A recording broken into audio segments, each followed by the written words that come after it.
na entrevista de uro, eu falei, porque cuida de ponta a ponta. Eu quero cuidar da criança, do pai da criança, do avô da criança, todo mundo. Olá, Mediciners, bem-vindos a mais um episódio do Médico de Quê? Esse é o episódio número 60.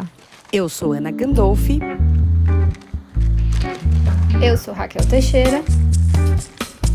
Esse é o Médico de Quê? O seu podcast de carreiras médicas. E outras cositas más. E para quem está ouvindo pelo YouTube ou assistindo pelo YouTube, vou lembrar vocês de deixar o like nesse vídeo, se inscrever no nosso canal e compartilhar com os amigos nos grupos de WhatsApp. Se você está escutando ou assistindo pelo Spotify, não esquece de seguir a gente e dar 5 estrelas quando terminar esse vídeo. E aí, Ana, quem que a gente vai receber essa semana? Hoje a gente está com o Ricardo Aidar. E o Ricardo é médico de quê? Ele é urologista. Então, dentre as especialidades cirúrgicas, foi uma das mais pedidas. E seja muito bem-vindo, Ricardo. Obrigado por ter aceitado o nosso convite. Imagina, o maior prazer poder falar aqui com vocês um pouquinho da minha especialidade. Ricardo, conta pra gente quem é o Ricardo na vida. Bom, quem é o Ricardo além da urologia, né? Isso. O Ricardo, eu gosto, assim, eu sou pai de uma menina, da Helena, e futuramente da Laura, que está chegando, marido da Eugênia. Minha esposa é médica também, é clínica, né, e geriatra. E eu gosto bastante de fazer algumas coisas quando eu não estou trabalhando, que a gente sabe que é um pouco mais raro, mas eu gosto de correr, eu tenho um hobby de aeromodelismo, que eu gosto de pintar avião, uma coisa super específica. Olha que legal, é super específico. Super Mas é bem coisa de cirurgião, né? Fazer um hobby que tem trabalhos manuais finos. Exatamente, pior que é mesmo. Eu faço crochê, então assim, você imagina. Eu fui do Lego para o aeromodelismo, porque eu fiquei adulto. É a diferença entre os homens e os meninos, né? Exato. É o preço dos brinquedos. Exatamente. E conta pra gente como foi a sua trajetória dentro da medicina, se você vem de família de médicos, se não. Perfeito. E como até você chegar na cirurgia e na urologia, se é que a urologia veio antes da cirurgia ou não, né? Porque, Boa pergunta. Eu acho é até engraçado isso, porque uma vez eu falei, eu acho que muita gente que olha de fora tem certeza que minha vida foi muito retilínea, assim, muito linear, óbvia, né? muito Aquela trajetória. Linear, uma trajetória bem básica. Mas não foi. Até o segundo colegial eu ia fazer arquitetura, tinha certeza absoluta. Até o segundo colegial? Até o segundo colegial. Assim, eu fui para o terceiro colegial fazer exatas, porque eu achava que humanas na escola que eu estudava não era tão forte e eu precisava de um pouco mais de matemática, então fui para exatas, porque eu ia fazer arquitetura. Meus amigos iam fazer engenharia, então tá super tranquilo. Tava ali. E aí eu decidi fazer medicina na troca do segundo para o terceiro colegial. Então ali já foi um impacto. E o que te fez fazer essa troca? Isso era muito engraçado, porque, assim, eu penso bastante no futuro, em me programar, etc., mas nessa hora eu gostava de arquitetura, eu gostava dos prédios, eu gostava de alguns arquitetos, mas eu não sabia como era o trabalho de um arquiteto no dia a dia. Só um parêntese. A pessoa já tinha 16 anos, 17 anos, já conhecia arquitetos. Arquitetos, é isso. Já era diferença. Eu conheci os arquitetos. Aqui hoje até também. Hoje eu não conheço nenhum arquiteto. Eu conheço Niemeyer. Eu até um arquiteto. Não, dos famosos. Eu tenho um pouco, eu gosto muito, vivo repostando coisa, eu tenho, assim, um vício em arquitetos, mas é uma coisa muito específica. Eu já adquiri isso na vida adulta, não na adolescência, mas que legal. Mas eu gostava do desenho, do trabalho manual, mas meus pais sempre chegavam e falavam, olha, mas você sabe como que o arquiteto trabalha? Você sabe que não é só o desenho, o arquiteto gerencia muito mais os projetos do que desenha. Ele desenha, mas depois a gerência. É disso que você gosta? Acho engraçado que hoje eu tenho completa noção de que não seria o que eu gostaria. Então, eles me colocaram um pouco de, olha, vai ver outras coisas. Na época, meu avô tinha câncer de próstata, estava tratando, e o oncologista dele, num almoço, estava lá no almoço com ele, falou, você não quer vir passar visita comigo, não? Uau, que legal. E eu falei, vamos. Por que não? Por que não, né? Cheguei, nunca tinha entrado numa enfermaria de hospital, nem nada, nem só para visitar meus avós. Então, eu entrei e falei, nossa, que legal. Aí eu via ele olhando os controles. Não tinha computador para olhar controle na época, né? Puxando as pastas e tudo mais, falando com a enfermeira, programando. Botou um jaleco em mim, vamos entrar no quarto. Entrou no leito, conversou com o paciente. Falei, nossa, isso aqui é legal demais, gostei. Gostei. E aí, eu sou meio decidido. Tá bom, tá decidido. É isso. Que legal. E você não tinha médico na família, então você nunca... Meu bisavô é médico. Nossa. Mas é Mas eu longe, não né? tinha contato nenhum. Uau. Ele já Sim. tinha falecido quando eu nasci. E aí, quando você foi, você já queria ser uro? Seu avô tinha câncer de próstata, você Então, já eu ia tinha falar essa isso ideia? agora. Não. Até pra mim, eu tô achando que é retilíneo, inclusive, Não, essa Pois é. trajetória. Não, exato. Não é. Justamente. Uro foi uma decisão muito lá na frente. Tá. Assim, pelo menos na minha cabeça, isso é uma coisa que eu acho que vale. Eu só consigo planejar o próximo passo, de fato. A gente não consegue fazer um super planejamento de longo prazo. Você pode até mirar no objetivo, mas eu acho que você consegue decidir qual vai ser seu próximo passo. Meu próximo passo era, eu vou fazer medicina. Ok. Legal. E qual vai ser o meu próximo passo lá dentro? Sei lá, eu nem conheço medicina, eu nem sei o dia a dia, como é que eu posso tomar o... Não sei. Sim, mas tá certo, na Então, verdade, né? Eu acho, é uma forma que traz até facilidade e conforto na hora de decidir. Sim. Uhum. Então, aí eu fui fazer medicina. E aí, dentro da escola, aí lá na época da universidade, você começa a entender, poxa, olha, clínica é legal, mas putz, eu acho que eu gosto mais de cirurgia mesmo. Põe a mão, tinha laparoscopia já, tinha cirurgia por vídeo, aí você começa a falar, poxa, isso aqui é legal. Mesmo que você não entenda a cirurgia na hora que você entra, você acha, poxa, isso aqui é legal. Ir ao centro cirúrgico, eu gostava mais do que ir para a enfermaria. Mas eu gostava de conversar com o paciente, muito. E às vezes eu achava que a cirurgia tendia a um lado, tá, é de operar ou não é? Não, não é, tchau. E aí você fala, não, mas, poxa, mas a história era boa, a investigação era interessante, por que não? Enfim, aí eu fui pensando em carreiras durante a faculdade. Lá pelo 5º ano, mais ou menos, no internato, você começa a pegar mais o jeito. Eu tinha feito a Liga do Trauma. Isso pra mim já foi óbvio que eu ia fazer cirurgia. Sim. Tá. Aí você já começa a mirar para um Direcionar. lado. Porque né? Liga do Trauma é ame ou odeie, né? Assim, é um negócio Exato. muito... Eu sei porque eu também fiz, assim. Realmente é um Exato. negócio divisor de águas. Tem plantão. Tem eu vi até a Mari Corinti comentou aqui, que eu achei engraçado, que ela falou, tem o cafezinho antes, tem a cirurgia, tem o cafezinho depois. Isso mesmo. Ela falou exatamente E é verdade. E o plantão da cirurgia tinha isso, né? Caía a casa, tinha pizza, e depois caía a casa de novo. Que é Tchela. Então, exato, bem lembrado. Então, tinha essa questão que eu achava muito legal. E eram pessoas que pareciam pensar que nem eu, mais práticas e tal. Então, eu me via nas pessoas. Isso vai te puxando de alguma forma. Então, eu sabia, vai ser cirurgia. Não sei qual, mas vai ser cirurgia. E eu entrei na Liga da Gastro. Eu gostava. Só que a Liga da Gastro da escola tinha um viés bastante de cirurgia geral, eu achava. Eu acho que a gastro tem um viés, pelo menos na escola, tem um viés muito grande da cirurgia geral. Não sei se... Tem. É que eu só vi na escola, né? Meu único contato com a cirurgia geral sempre foi na escola. Mas Sim. eu acho... Eu não sei, você que, fez, né, que depois saiu da escola, você pode Sim, contar. Mas sim. eu acho que tem um viés muito grande, né? Mas eu acho que em todo lugar, né? Não? Acho que a gastrocirurgia veio meio que da geral. Da necessidade de especialização dentro da... Que é o que fazia quando Quem você tem fazia menos... abdômen, né? Que é quem fazia abdômen. A exato. vida inteira já era o geral, né? Exatamente, Antes. exatamente. Mas aí, isso era engraçado, porque então, na verdade, eu não sabia. Eu achei que eu quisesse fazer gasto, mas eu tava gostando de fazer cirurgia geral naquela hora. E aí, na hora de definir o que ia fazer no 6º ano, é até engraçado. Eu pus gineco como terceira opção. Eu pus... Porque tinha cirurgia, tinha conversa e tal, não sei o quê. Eu pus... Nossa, pensei em fazer pediatria. Aí eu não sei explicar. Não sei por quê. Eu explico sempre pra quem fez faculdade na escola, porque a pediatria é um estágio legal no internato de pior você. que é E todo mesmo. mundo se apaixona pela Isso é pediatria. verdade. Não, mas isso Tem é esse verdade. viés É aí. verdade. Eu não sei, eu já até comentei aqui, eu não sei se na sua turma teve isso também, mas na minha turma teve muita gente que saiu, e daí naqueles primeiros plantões que a gente faz como recém-formado, dava plantão de pediatria. Nossa. Assim, mas eu vou te falar que é que eu nunca fui muito Mas, corajosa Ana, nesse sentido, mas tinha Mas muita você gente. sabe que isso é uma tendência atual. Não, até então, mas na minha hoje. época não era uma tendência atual, era o pessoal da isso. escola que tinha esse hábito. Mas Mas hoje em hoje dia, é, em hoje é todo super lugar. comum. É. Eu terminei, fiz clínica e jamais faria plantão de pediatria se você se sentem mais à vontade. Eu Nossa. acho isso angustiante Nossa, que de pensar. engraçado. Não, eu não me sentia tão à Eu vontade também não. depois também. Mas daí, no 6º ano, aí a gente começou a dividir, fazer grupo de estudo e tudo mais. E aí você começa a ver mais as outras especialidades. E aí eu falei, não, eu vou fazer cirurgia. Aí você começa a se direcionar, né?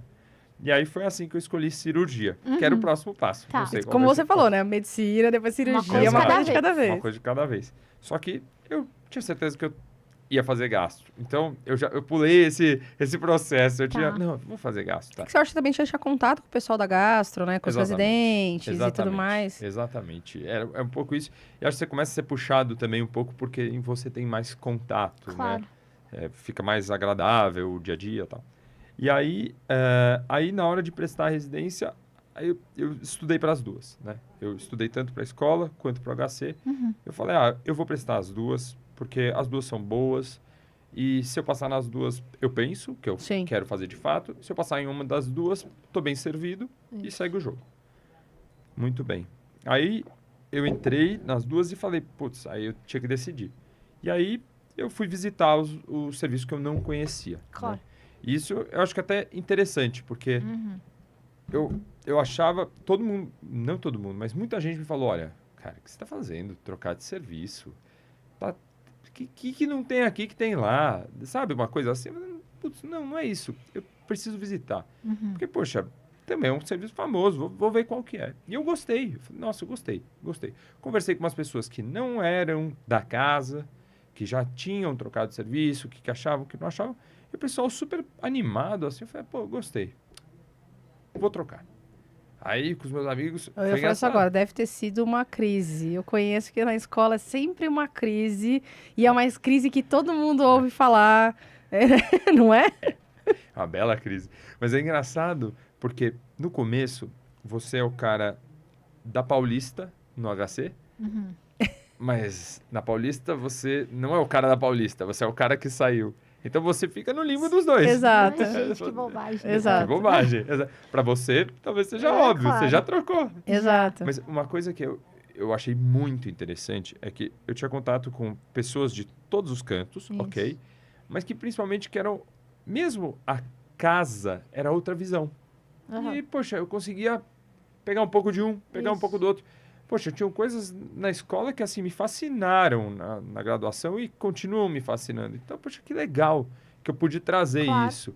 Mas nem todo lugar sabe tudo. Então, perfeito. Lá tem outras coisas que me agregaram. Então, eu achei bem interessante essa mistura. Para mim, foi muito bom. E aí, eu saí e fui fazer cirurgia geral. Era o próximo passo. Aí, Eram 2 anos ainda. 2 anos ainda. Eram 2 anos. Mas quando que mudou? Eu não sei, porque eu acho que foi muito recente que mudou, não foi? Eu não sei. Faz algum tempinho. Então, mas assim, faz tipo, uns vocês têm, anos sei já. lá, uns 2 anos? Eu acho que é pouco tempo, não é? Acho que mais. Acho que é mais? Não sei Eu também. Não sei. Faz um tempo. Essa parte eu tô Não, eu completamente também tô distante. completamente por fora.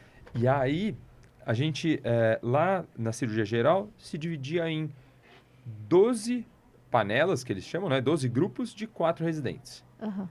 Em geral, o pessoal pedia para se manter... Tinham 24 residentes da casa e 24 de fora. Eu era um dos 24 de fora. E eles pediam para mesclar, não é isso? Pediam para mesclar, Eu lembro claro, dessa história. Claro. Então, 2 da casa, 2 de fora. A maioria dos grupos conseguiram manter. Um ou outro desistiu no meio do caminho, pouco. Era uma residência que todo mundo falava, muito engraçado. Isso aqui tem muita clínica cirúrgica. Não é a residência de cirurgia geral, R1, R2, que você mais pegava a mão de procedimento. Por exemplo, acabei R1 e R2 de cirurgia geral, vou dar plantão de gastro. De jeito nenhum. Não sentia que estava pronto para isso, não. Sim. Mas era uma ponte para a especialidade. Claro. Mas você se sentia à vontade para dar um plantão de cirurgia geral raiz, assim? Não. É isso, Não sentia. Porque eu acho que esse é o grande ponto, os que né? davam.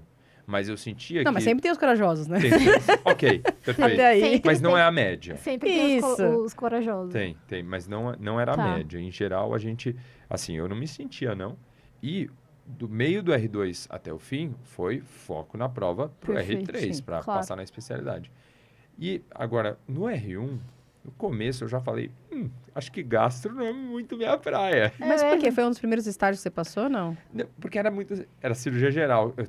Na verdade, o primeiro estágio, o segundo estágio que eu passei... O povo da gastro vai odiar, mas é mais ou menos o mesmo programa da residência de cirurgia geral. Eles vão odiar a gente, os haters vão vir. Os haters vão vir. Mas a Raquel caçando haters. Mas é isso. Ele viu que era a barriga que ele estava operando e falou, talvez não seja isso que eu quero fazer pro resto da vida. Exato.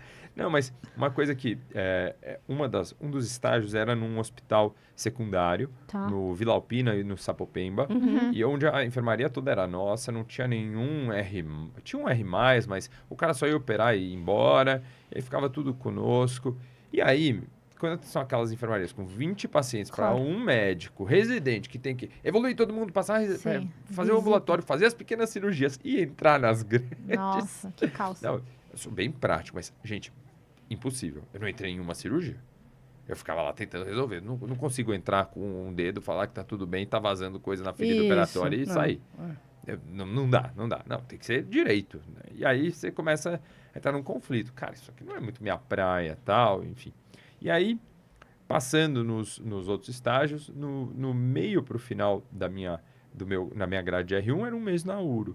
Tá. Mas eu adorei, gente. Eu gostava tanto, eu achava tanto que eu ia fazer gastro, que eu mal olhava então, URO isso que eu ia te perguntar, você nunca tinha olhado a URO com... Não fiz liga de URO, não fiz nada em URO. E era até engraçado, porque a URO na escola era super forte. Então... Não, tinha uma baita concorrência, sempre foi o... Exato. E essa foi a minha próxima pensamento. Putz, agora eu já saí, agora eu vou fazer URO aqui?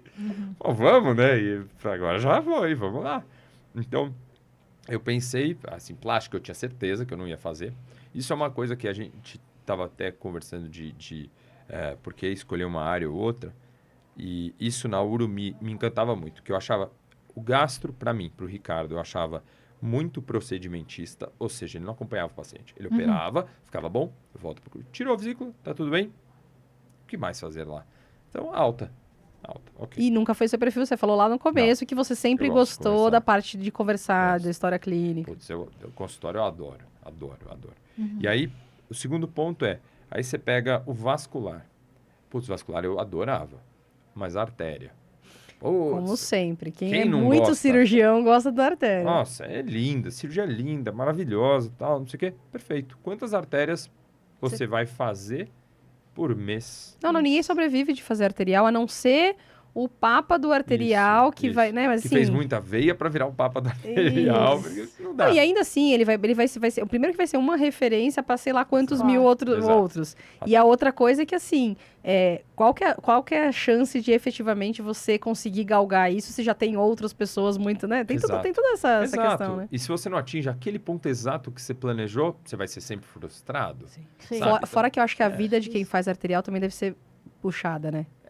Totalmente. Porque é o cara que faz arterial, então exatamente. ele também tem uma vida que... Exatamente. É bem pressionado, assim. Então, era uma coisa que eu falava, olha, eu preciso gostar do arroz com feijão da especialidade. Sim. É que nem endócrino, você não gosta de diabetes. Não dá. Vai fazer outra coisa. Exatamente, não dá.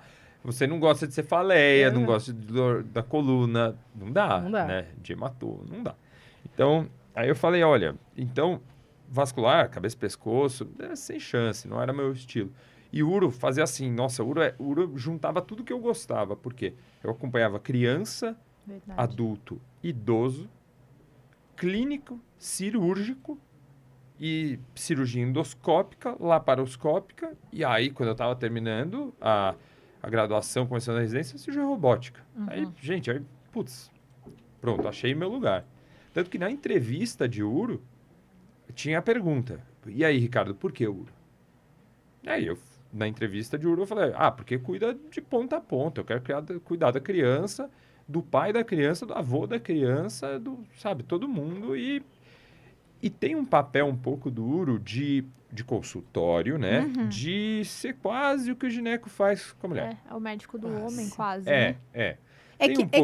Isso. É que o homem, ele não vai ter assiduidade em médico nenhum, né? Do que a mulher, por exemplo, tem no ginecologista. Mas o que, com certeza, quem tem condições de criar um vínculo com o paciente mais ou menos na mesma medida Sim. Mas isso eu acho um negócio muito legal da nossa especialidade, porque você consegue, mas você tem que se posicionar assim. Sim, tem que posicionar assim. Se você é o clínico do se você falar assim, vasectomia feita, pronto, você pode agir como gastrocirurgião, né? Tirou a vesícula, não sei o que, você pode também. Super pode. Só que aí aí isso é uma coisa que até talvez seja um papo além de colher a carreira, mas aí, poxa, você vai sempre depender de te mandarem um monte de caso novo cirúrgico, porque senão você vai olhar e tchau. Entende? Então você monta um consultório mais frágil, eu acho. E aí tem essa questão. Então, aí eu decidi, aí eu falei, nossa, URO é legal mesmo. E aí tinha cirurgias e a residência de URO era um espetáculo. Eu sou o maior fã, tanto que eu fui preceptor depois, mas Putz, eu adorava. E aí, prestei URO, aí entrei em URO, éramos em 6, hoje são 5, diminuiu uma vaga lá. Então, éramos em 6. E são 3 anos de URO? São 3 anos de URO. E aí, o legal que eu gostava da residência que a gente dividia é que você passava 2 meses num estágio. E o estágio não tem R+, nem R-. A cada estágio é independente. Isso é legal. Seu.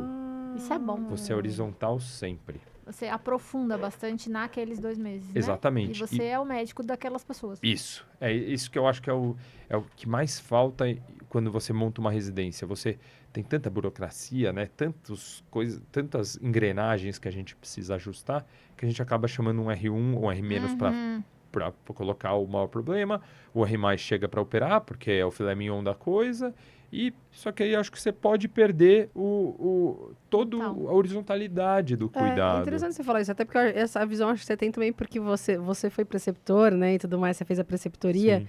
Mas é difícil você montar uma residência em que você consiga ensinar a como conduzir um paciente no consultório, porque é completamente diferente. Super diferente. Eu sempre falo para os meninos assim, que tem alguns problemas, por exemplo, na neurocirurgia, que eles são de resolução cirúrgica muito simples. Sim. No seguinte sentido, sei lá, vou pôr uma DVP. Né? Nossa, então, do ponto de vista de cirurgia, é quase a menor cirurgia que tem, né? Então, assim, é uma cirurgia... Só que é um paciente super difícil de conduzir no consultório. E eu falo para eles, vocês vão lembrar de mim. Porque, assim, é um paciente que se você não souber as nuances daquela doença, até dos outros tratamentos que o paciente tem agregado, você vai apanhar, vai ser o paciente que vai ficar o tempo inteiro no seu pé e você só, bem entre aspas, fez uma DVP. Só que é um paciente que demanda muito. Mas eu acho que as residências têm essa dificuldade e... Assim, eu digo pela nossa experiência do médico de QI aqui, né? De entrevistar as pessoas. Não sei se a Raquel ficou com a mesma sensação.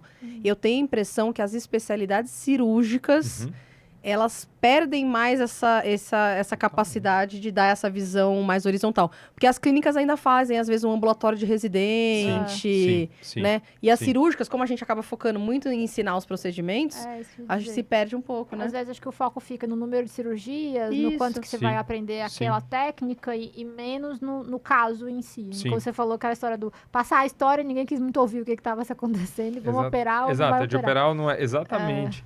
Eu acho... E essa questão de você colocar a horizontalidade, ela traz para você, que é novo residente, um impacto de...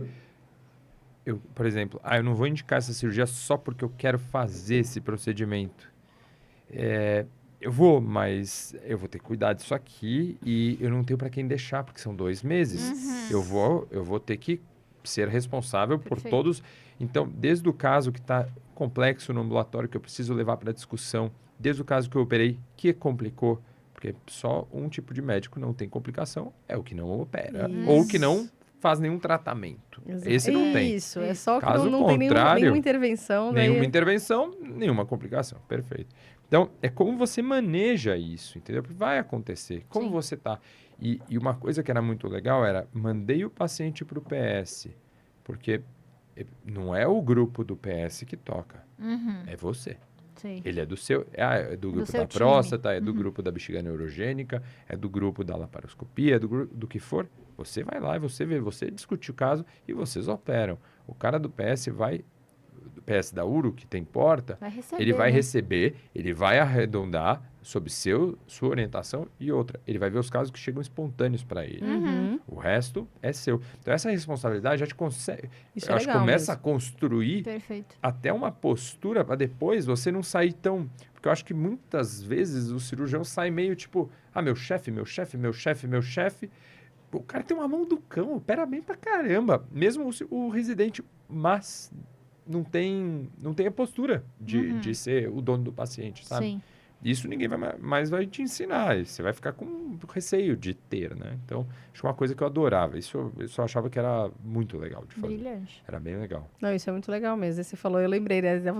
Quando a gente começa a fazer consultório, né? Tem hora que você fala assim, acho que eu vou sair fazer xixi só pra fingir que eu discuti o caso com alguém, né? Porque a gente fica tão viciado nesse negócio de discutir o caso, que às vezes chega um caso super simples, que você já fez dezenas daqueles. Se for na mesa, você não vai ter dúvida. Exato. Mas na hora que está na sua frente, que você tem que dar uma resposta, você fica... Você ter na residência esse momento que você é responsável pelo paciente, vai criando a sua... Vai criando você como médico, né? O seu... E vocês falando, eu acho que isso talvez seja uma característica da cirurgia mesmo, né? Porque na clínica a gente tá sempre na frente do paciente. É óbvio. É o nosso óbvio, né? Desde o D1, do R1, você é o dono do paciente. Muitas vezes você tem interconsulta com as especialidades todas, mas a clínica é quem leva, né? Então a gente... Como se você tivesse proposto um tratamento no ambulatório, você nem vê na enfermaria, você é o ambulatório. Exato. Daqui 6 meses, volta em você, deu certo, deu errado, não sei, não foi eu que fiz mesmo. Então, mas fica desconexo até na cabeça, né? Exato. Então eu achei que isso foi muito legal. Então, é dividido assim em grupos. Em blocos, é tipo o quê? Próstata, rim? Não.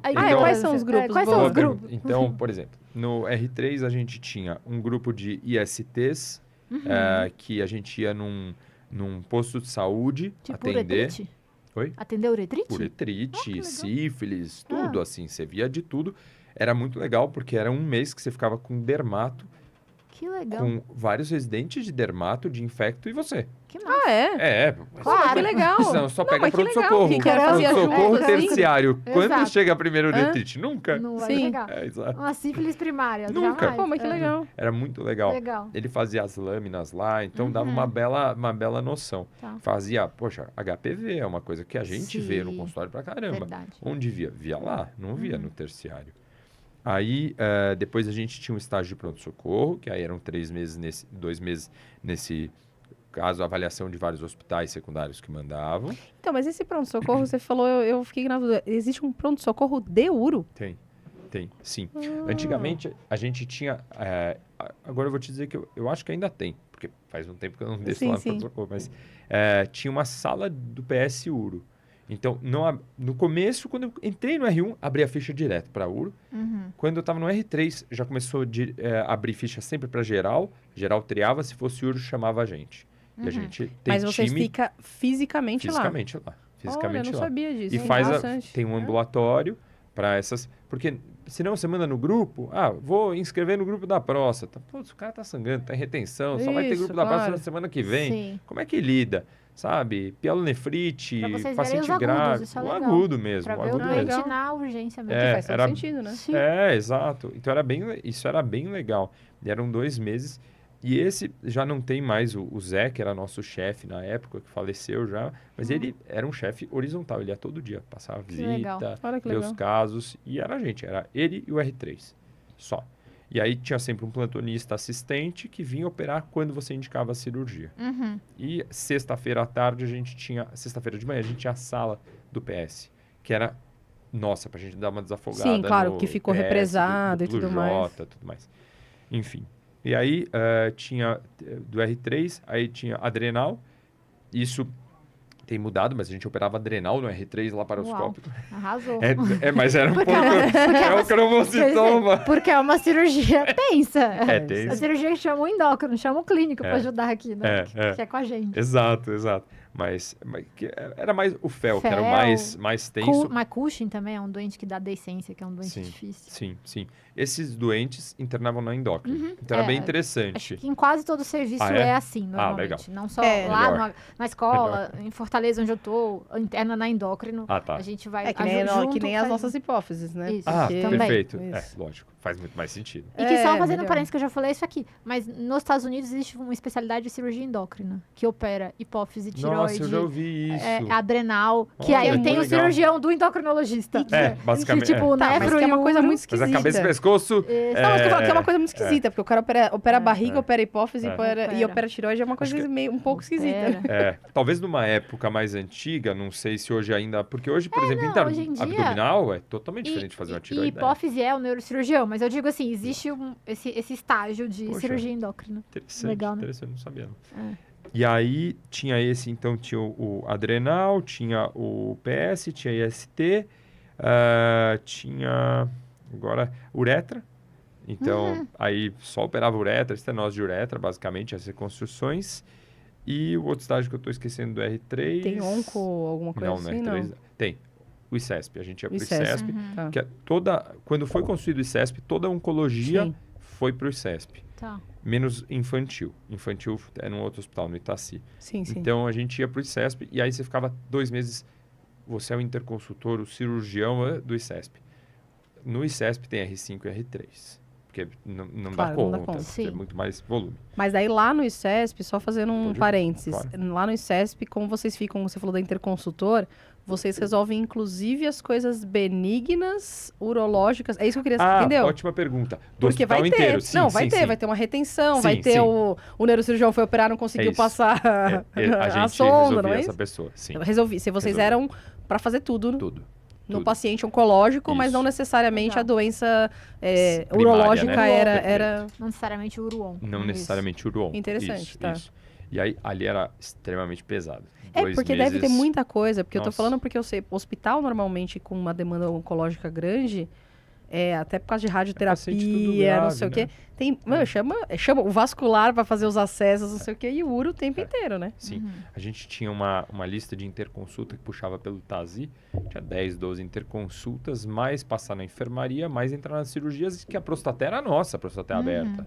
A gente entrava, não era nossa, mas a gente entrava porque tinham 2 ao mesmo tempo, porque o ICESP era grande. Sim. Então, o R3 em uma, os R5 em outra. Se tinha cisté, o R5 ia.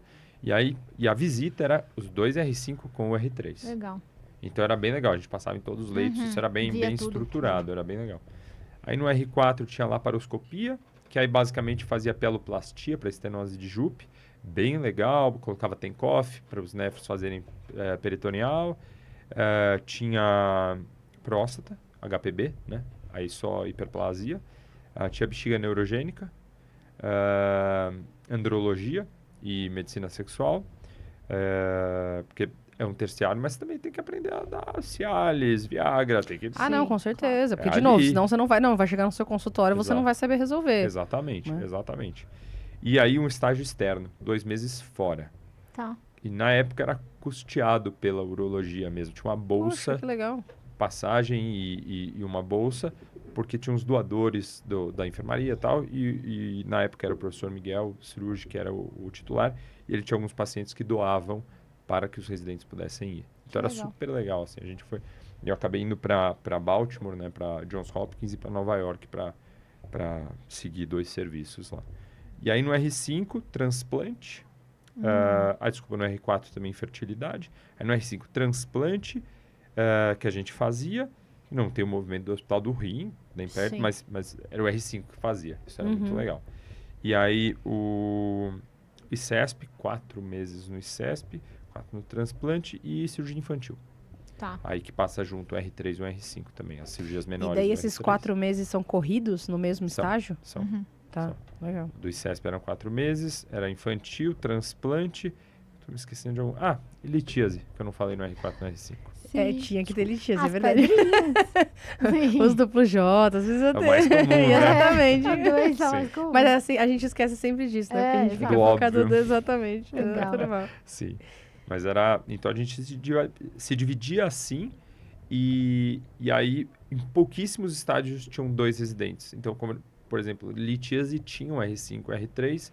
O R5 fazia as percutâneas, que eram as maiores. O R3 fazia as ureteros semirrígidas, os duplos Js, enfim, ou mesmo as nefrectomias por cálculo, que era mais raro. E daí você fez um ano adicional que foi de preceptoria? Como que foi? Sim, aí eu fiquei um ano a mais de preceptoria. E a preceptoria, a gente organizava os residentes, dava aula, a gente tinha uma sala cirúrgica por semana para colocar o que quisesse do nosso ambulatório. A gente auxiliava os residentes em todas as cirurgias que o assistente não podia ir por alguma razão. Tá. Então você acaba virando um faz tudo. É ótimo, porque é um ano que você acabou a residência. E aí, né? E o que eu faço, né? O que eu faço? Novo demais para começar um consultório, velho demais para não estar trabalhando, então você está naquela, sabe, naquele meio. Então, a preceptoria foi um bom ano para organizar, fazer cadastro nos hospitais, ser chamado por equipe para trabalhar, e aí você começa, aí você...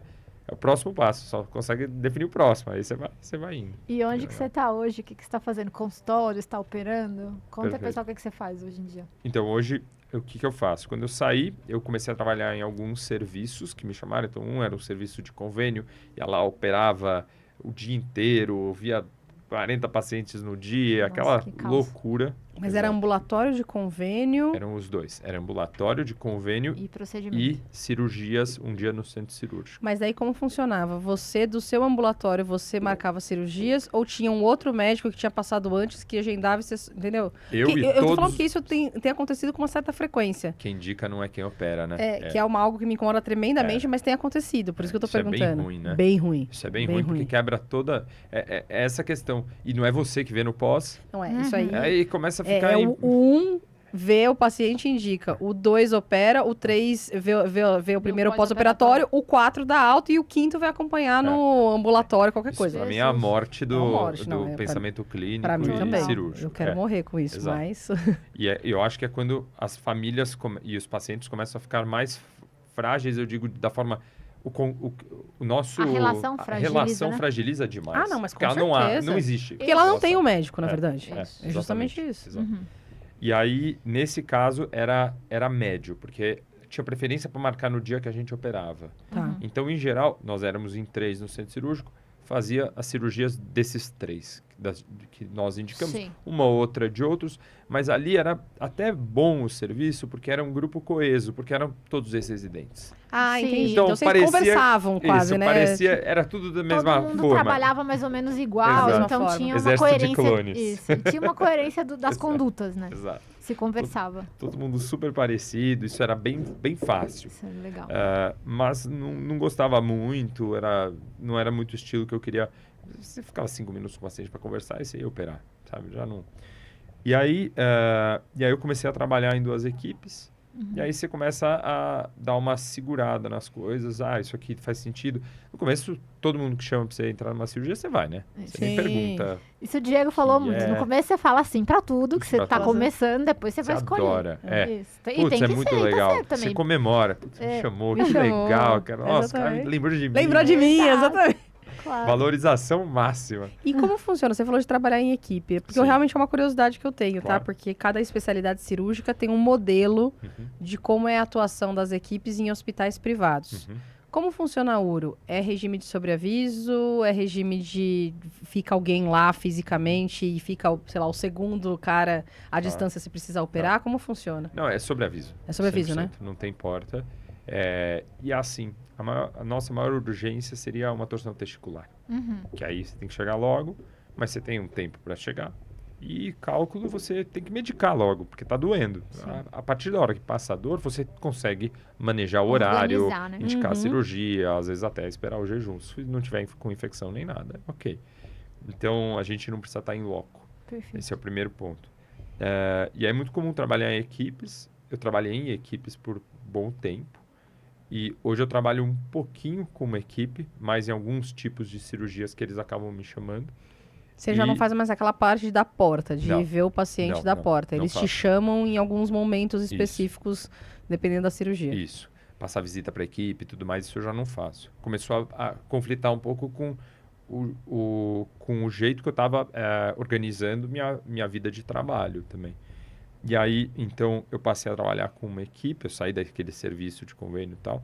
Aí eu abri meu consultório e aos poucos, no começo tem um paciente na semana. É isso que eu ia falar. E conta aí, como foi essa saga de abrir consultório cirúrgico? Porque é uma saga. Pois é. É uma saga, mas uro é um pouco diferente de cirurgias como gastro e tal, porque a menor parte dos pacientes vão ser operados, de fato. Então, por exemplo, se eu atender 8 pacientes num dia... 1 é cirúrgico. E olhe lá, às vezes nenhum é cirúrgico.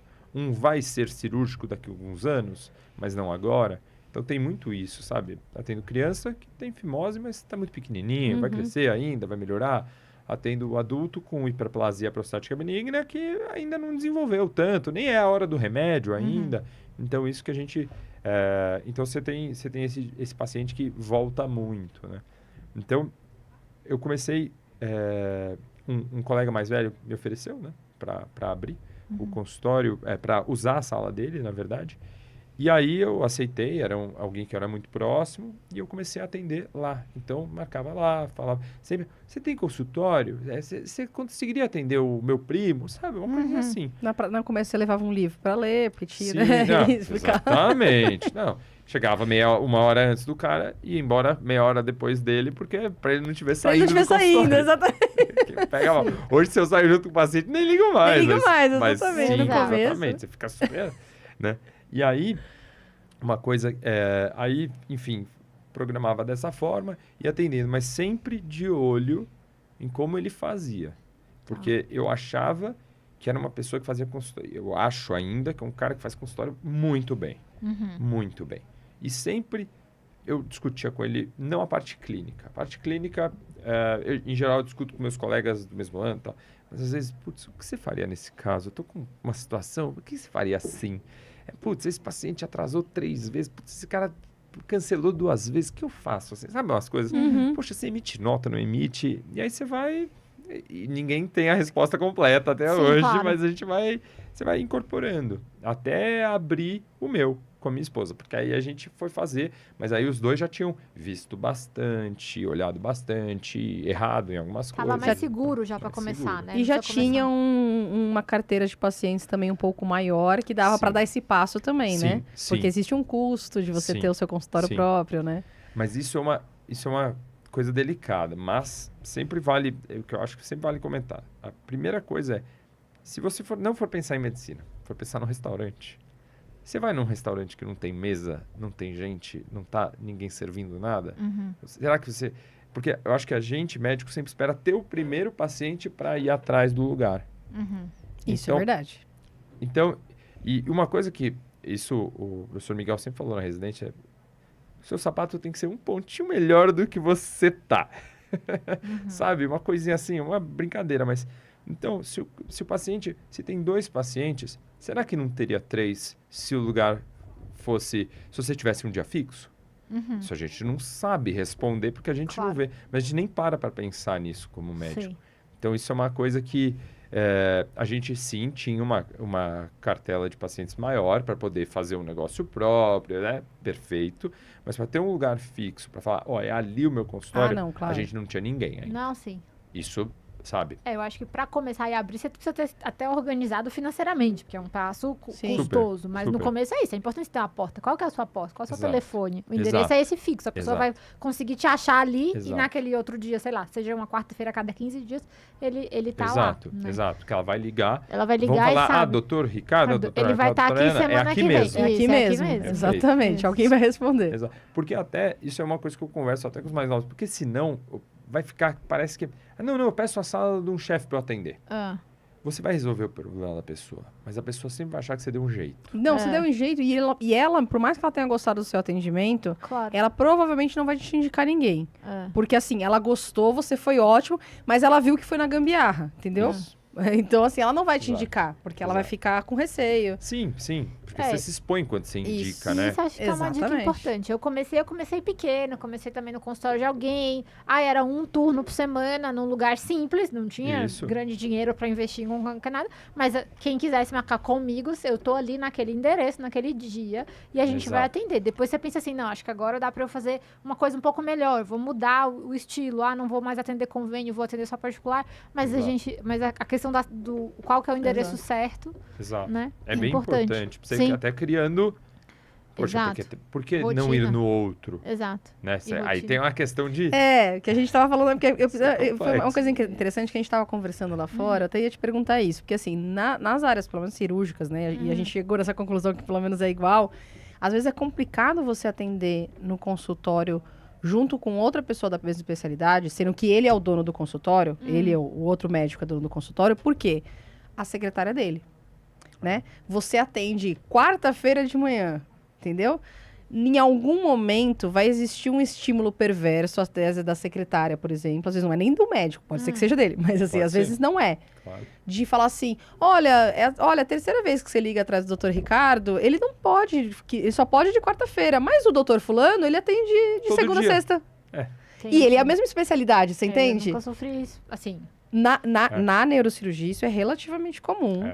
E às vezes a secretária não faz por mal. Acontece que, veja, quem paga o salário dela é o doutor fulano de tal que é o dono, entendeu? Então, pra ela, ela também tem uma responsabilidade com a captação de pacientes. Sem dúvida. Entendeu? Quando eu comecei a atender, eu terminei a residência, eu atendi primeiro... Sempre foi em clínica de endócrino, gente. E assim, como eu comecei talvez atendendo em convênio, né? E eu já sempre atendi com uma pessoa que era mais aquela antiga do que eu. Sim. Aquela pessoa já atendia, sei lá, um valor de consulta muito mais alto só particular.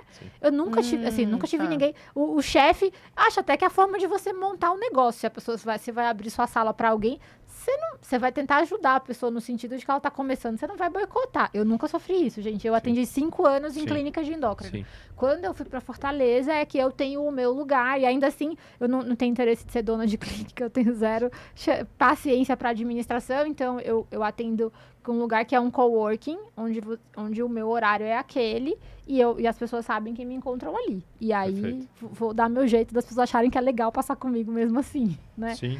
Mas é isso, acho que, não sei. Nunca sofri isso, não. Eu acho que um dos riscos é nem só com alguém muito mais velho. Ou mesmo montar, vamos pegar 3 urologistas e juntar e fazer um consultório. Sim. Já, assim, Talvez. até na época de preceptoria eu ouvi muito isso e depois eu ouvi muito isso também dos mais novos. E aí eu falo, o que você vai ganhar se juntando com 3 iguais? Nada. Iguais. Vocês vão dividir. Vocês vão dividir. Dividir o valor do consultório, você pode dividir com outra especialidade que vai te agregar muito mais Isso é. do que ficar juntando com o mesmo, com certeza. Né? Mesmo que não tenha nenhuma falcatrua no meio, mas E um vai crescer um pouquinho mais que o outro, vai começar a gerar uma situação, aí você quer... O outro quer investir mais, você não quer. Aí... E uma coisa que eu acho que é importante também para quem tá começando, pensando em, eu vou alugar uma sala no consultório de X, você tem que pensar também quem que você tá se unindo. Tem que ser uma pessoa como você, que você pensava, esse cara faz consultório bem e eu admiro o trabalho dessa pessoa. Porque, às vezes, você já tem até um nome e mudou de cidade, que nem eu, e eu fui convidada para trabalhar em alguns lugares, que eu falei não inicialmente, porque eu pensei assim, eu quero o meu nome, meu trabalho ligado necessariamente a essa pessoa, mesmo que seja um consultório esteticamente muito chique e muito bonito, entendeu? Exato. Que a gente sabe que não quer dizer nada, né? Que é interessante você ter, mas não é só isso. E aí eu falei vários nãos, entendeu? Perfeito. E fiquei num lugar onde eu poderia... Esse aqui é um lugar menos assim, menos que eu digo, mais impessoal, porque não era clínica de ninguém, né? Mas que eu sabia que eu poderia exercer o meu trabalho de uma forma mais independente. Não, que acho que isso é importante, até porque assim, né? A gente comentou esses dias que assim... Existe uma parcela de maluquice que os médicos andam fazendo, né? Assim, veja, vou tentar não entrar muito em polêmica. Eu tô até, minha especialidade é até meio blindada disso, um pouco. Um pouco, a minha também até é um pouco, na verdade, mas eu acabo, assim, ouvindo. Existe um grau de maluquice grande, e existe um grau de maluquice grande entre médicos muito bem formados. Isso. Entre, talvez, colegas de turma colegas de residência, assim, que de repente descambaram para isso. Sim. Então, às vezes... Você tem que olhar muito bem o que a pessoa está fazendo agora. Porque, assim, o fato de você conhecer o background dela já não é propriamente, necessariamente, a única referência possível, né? Exatamente, não. E vai mudando, né? O tempo vai passando, as pessoas vão seguindo caminhos que, às vezes... Altamente duvidosos. Exato. Mas, e como foi essa experiência de abrir o seu próprio consultório? Conta pra gente, assim. As dores e as alegrias de... Vamos começar pelas alegrias, né? Ótimo, vamos animar o pessoal. Não, eu acho, assim, é uma coisa muito legal, porque você está no seu espaço, você atende o paciente do jeito que você quer, você tem o seu horário, para quem gosta de dominar toda a experiência do paciente, não a experiência do paciente, não é servir o cafezinho XPTO, não. Sim. É todo... Como é que a sua secretária aborda ele? Porque, poxa, é muito comum a secretária que não é instruída pelo médico, aí vira a marcadora de consulta. Oi, tudo bem? Tem horário? Não. Sim. Tá, eu posso terça. O doutor não atende terça. Sabe? Não é assim. Claro. Isso é... Você não quer isso. Então, poxa, como você vai olhar tudo isso, todo o processo, tal, como o paciente vai se sentir naquele lugar. Então, isso é muito legal. 2. Quando você abre o consultório, aí você passa a ter a real noção, isso aquele médico que me ajudou no começo me falava, aí você vai ter a real noção de quantos pacientes tinham para você atender mesmo e você não atendia porque você não tinha seu espaço. Isso é assim, pelo menos para mim, várias vezes a minha secretária me liga, olha, se eu não estou no consultório, você consegue passar aqui, daqui 1 hora? Tem um paciente que está na cara que é urgência, quer passar já. Claro, a sala nossa, eu vou e atendo. No centro cirúrgico, né? Exatamente. E se tiver no centro cirúrgico, manda alguém. Entende? Tá. Liga pro mais novo, vai lá e resolve. Perfeito. Porque a pessoa precisa ser resolvida. Claro, ela quer sim. ser resolvida. Perfeito. Isso é uma coisa que eu acho que a nossa cabeça de faculdade, de residência, Não te ensina. não entende. Não entende. Para começo de conversa, a gente só entende diploma e cirurgião que opera rápido. Isso. É assim, e não tem nada a ver. O paciente odeia que a cirurgia seja rápida. Às vezes a gente fala brincando, a única pessoa que gosta de operar rápido é o cirurgião, porque o paciente não gosta. Sim. Vai achar que foi com pressa. Exato. Claro. Entende? Então, essas coisas, o paciente quer ter o problema resolvido, claro. Então, se eu não posso auxiliar, manda alguém para ver. Pelo menos para ver, para dar andamento. Não tem desligar o telefone na cara e falar, não vou resolver seu problema. Claro. E a outra coisa é você entender que a urgência do paciente é diferente de uma urgência médica, Pronto. né? Isso. Porque é isso, às Isso. vezes a urgência dele, do ponto de vista médico, não é uma urgência. Exato. Mas se você se tornar a pessoa que resolveu aquele problema dele, Exato. né? Você é ganha uma- o doente, né? Exato.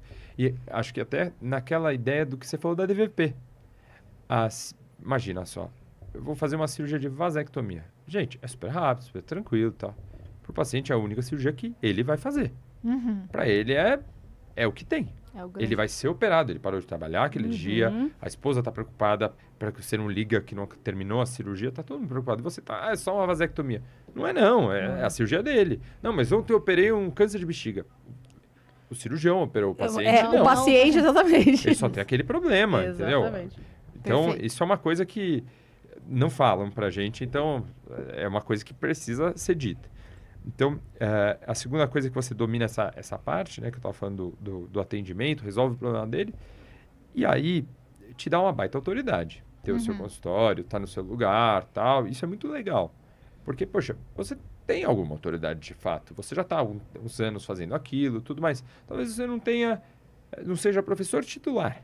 Mas, às vezes, o paciente também não quer o professor titular. Ele quer alguém que ouça ele. Isso. Só tem consulta para daqui 4 meses. Isso que eu falar, Ele não inclusive quer. você deve pegar, como a Raquel pega, como eu pego, o paciente que passou no professor, E veio pra doutor, você, não sei o que, não sei o que, e falou, nossa, ele não explicou nada do que você explicou. Ou, vim aqui porque eu não gostei dele. Isso, Exato. exato. Porque isso para o paciente isso não faz muito pouca diferença, na realidade. Exatamente.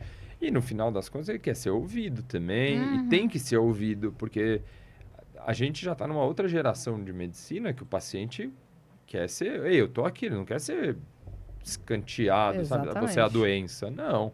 Então, isso é uma coisa bem importante. Então, isso eu adoro do consultório. Isso, para mim, é impagável. Sim. E uma coisa que sempre eu falava para minha esposa, uma coisa que sempre me pegava era quando o paciente vinha para mim, primeira consulta, não sei o quê, lá, tenho pedra no rim e tal, mas você já fez alguma cirurgia? Já. O que você fez? Vasectomia. Ah, que legal. Quem que te operou? Eu não lembro o nome do meu médico. Me mata isso também. Me mata. O médico Sinal não de quis ser lembrado. Exato, não marcou, né? Não Assim, porque marcou. você ficou anestesiado na frente dessa pessoa pra ela te operar e você não lembra o nome. Total. Claramente, fez uma consulta voando, talvez. Não, a secretária não... No máximo um pós-operatório que No fez no máximo um consultório, não é? O que eu vou ver? O cara tá bem. Não é assim. Mas, exato. Esse é o ponto. Então, isso eu acho muito legal. Esse jeito de tratar. Perfeito. E, assim, eu já fui operado. Então, você fala, pô, isso é importante. Poxa, isso aqui ninguém pensa. Olha só, me deixaram aqui. O médico veio falar comigo depois da cirurgia ou me ligou? Cara, isso é muito importante. Gente, Total. Pra gente que é clínico, eu acho inacreditável. Se a pessoa operou e não veio dar satisfação pro paciente. mas que imagina é o só. Se você trabalha... Se você Imagina. for residente, você não falava? Não precisava? Depois eu falo. Ou Imagina. manda o R1 falar. Ou você chega e seu chefe também faz isso quando você sai da residência. Você acha que é normal. Imagina. Não é esquisito. Porque é teu dia a dia. Mas Exatamente. é isso que a gente não pode Não ficar, pode né? normalizar, Viciado, normalizar. Exato. Então isso eu gosto muito do consultório. Dificuldades. Putz, gerência. Gerência, Que é outra coisa que a gente não aprende, né? não. E é engraçado que todo mundo E fala é que acha que tem que difícil ter gerência na faculdade. Mas eu não sei se todo mundo quer aprender Exato, eu não sei gerência se todo também. mundo vai ser E o problema é o timing. Porque, assim, isso aí, eu sempre dou exemplo da psicologia médica. Não adianta você dar psicologia médica pra discutir, exatamente, no primeiro ano, quando não tá nem vendo doente. Na hora que eu preciso, lá no quinto ou no sexto, Bingo, não é tem. isso mesmo. É a mesma coisa da gerente. Tipo, não adianta eu ter o gerenciamento de consultório, sei lá, que seja no 6º ano, não adianta. eu vou olhar e falar, eu vou ter um consultório daqui a 4, 5, 6, 10 anos. E a faculdade não tem condição de esgotar tudo também. Não, também. A gente também fica achando que a gente merece saber de tudo. Sei lá, mas assim, não tem quem vai te ensinar também? Isso. Não é assim. Às vezes é a vida, às vezes é quando você tá mais maduro, às vezes é num outro momento também, porque não dá. E o tipo de medicina cada um vai fazer, né? Tem gente que vai fazer mais hospitalar, não vai ter consultório em nenhum momento. Tem gente que vai atender na clínica, na sala alugada para sempre. Então, assim, é muito difícil você tomar essa decisão de não, vou prestar atenção nessa aula aqui, porque talvez um dia, quem sabe, eu tenho menos... Não vai. Exato. Eu já fiz parte desse coro que reclamou disso. Isso, é isso que eu também já. Então... Mas é que vai ser o elefante branco. Eu mudei de opinião, porque eu falo assim, gente, mas a gente fica aqui, porque teria que... Não, então teria que ter gestão hospitalar, teria que ter gestão... Teria que ter muitas coisas, vai ficar 15 anos na faculdade. Mas depois não dá, teria depois que ter tem que ter um curso, exato. Aí eu concordo que a gente tem que ir atrás também de buscar o conhecimento, de ficar esperando também, né? O que eu acho, daí eu vou fazer só um adendo. O que eu acho que talvez devesse ter na faculdade é como você cobra por um serviço. Não o valor que você cobra, mas como você cobra. Porque isso é uma dificuldade e por isso que tá cheio de curso no Instagram de venha ter o seu paciente high ticket e não sei o quê. Porque a verdade é que a gente não tem uma puta ideia de como faz. E daí... Aí eu vou dar uma outra sugestão que eu acho minha sugestão melhor. Aí eu acho que a Associação X de Medicina do Estado ou o CRM, quando você vai tirar o seu conselho, você tem lá um cursinho. Tá aqui, esses aqui são os cursos que você deveria fazer, já que você agora é médico e tem um CRM. Porque eu sei lá, na faculdade também. Pode ser. Não, eu não sei. É que eu vou te falar, eu não sei se vocês passaram, eu passei por uma crise, eu vou te falar que eu resolvi mesmo a crise faz uns 2 anos no máximo. Entendeu? Porque eu não conseguia cobrar, por exemplo, o paciente te liga num sábado porque alguém te indicou, quer que você faça uma consulta, você fala, não consigo dar, mas eu consigo te dar uma opinião sobre... E você cobrar por isso, entendeu? Entendi. Eu acho, é difícil. É difícil, hein? Né? É porque difícil você... Mas é uma pessoa desconhecida, se você for pensar. Então, enfim. Não, mas é mesmo. Não, mas eu acho... O que eu acho disso aí é que se você pegar, às vezes, uma entidade para... É uma boa plataforma, mas talvez essas pessoas não estejam lá. Né? Isso que como se conecta, não. Isso que é outro problema, essas pessoas estão em outro lugar já, cobrando. As sociedades têm dificuldade até para conversar com o futuro, o recém-médico. Isso é verdade também. Isso é uma outra questão. A gestão era um problema, não é um problema, mas é uma coisa que a gente não aprende e é uma coisa que dá um trabalho que não sei... Poxa, tem que chegar antes do paciente. Eu não consigo chegar no consultório 10 horas a consulta, não consigo chegar às 9h50, porque a secretária vai ter uma lista de coisas para a gente resolver. Sim. Precisa treinar a secretária. Claro. Alguém tem secretária? Senão vira isso. Sim, não, ok. Estou indo almoçar. O doutor não está. Gente, sabe? Não. Sim. Isso daí não está resolvendo. Isso aí você perde. Ainda mais hoje. Que Provavelmente no WhatsApp tem 3 conversas com o urologista ao mesmo tempo. Sim. Provavelmente. Então, se você começar a tratá-lo como se ele estivesse fazendo um favor para ele... Exatamente. Assim você vai perder e isso não é a situação. Então... Essa gestão é um pouquinho mais trabalhosa, mas faz parte. Sim. E aí o que eu acho que muita gente fantasia um pouco você é dono do seu próprio negócio, os seus próprios horários e tal. Sim, mas sábado você vai ter que atender seu telefone na festa do seu filho para responder o seu paciente. Vai ter que fazer isso. Se não fizer isso, pode não fazer. Se o paciente se sentir mal, ele vai trocar. E tudo bem. Mas aí é o risco de ter o próprio negócio. E é o risco de ter o paciente particular que a gente sempre fala. Tem gente que opta por não ter esse paciente. Exato. Mas daí são escolhas, né? Exatamente. Não é só bônus, né? Exatamente. Muito bom.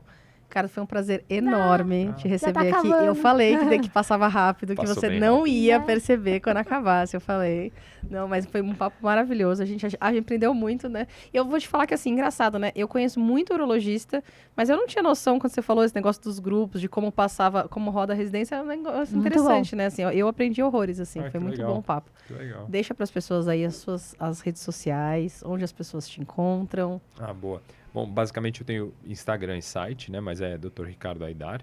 Então, lá eu falo um pouquinho mais sobre HPB e outras queixas mais frequentes de consultório. Eu que faço minha rede social, então... Muito bem. O que é bom, porque a pessoa fala com você mesmo, né? Exatamente, exatamente. E as agências eu acho que não chegam onde a gente quer chegar, então, Sim. enfim. Exatamente. Mas vai ser um prazer, imagina. Foi muito bom. Muito bom. Raquel, onde as pessoas te encontram? Eu tô no @endocrinofeelings e você, Ana? Eu tô no doutora Ana Gandolfi, o Médico de Quê tá no @médico de Quê, para dúvidas, críticas, sugestões ou elogios. Se vocês gostaram, indiquem para os amigos. Se vocês não gostarem, indiquem para os inimigos. E até a próxima. Valeu!